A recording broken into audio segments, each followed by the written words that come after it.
This is Drew Clancy. My Rise with Drew blog is all about learning, growth, and development. I call it getting better at getting better. There are two ways we can measure our progress. Dan Sullivan and Ben Hardy tell us in their book, The Gap and the Gain.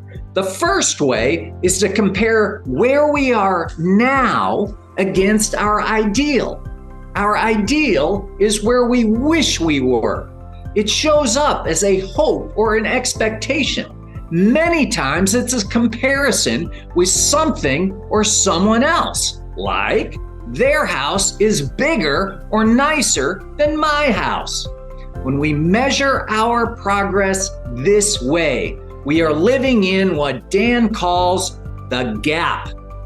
There is, however, a second way of measuring our progress. When we measure where we are now backward against where we started from, we are living in the gain. When we focus on the gain, we appreciate all the progress we've made. Something that can quickly put us into the gap: social media.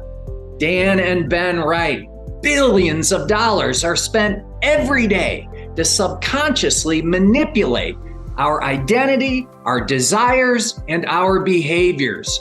If we aren't careful, we become conditioned to comparing our situation and circumstances with all of our friends on social media. Before we know it, we're experiencing FOMO, or fear of missing out. One thing we know for certain: somewhere, someone is doing something cooler than we are. And every time our phone beeps or buzzes, we are alerted to that reality. Our happiness is largely determined by what we measure ourselves against. Measuring ourselves against someone else puts us into the gap. And when we measure backward and see all our progress, we aren't comparing our situation to others. When we do this, we are living our lives in the gain, not the gap, which is a much cooler place to be.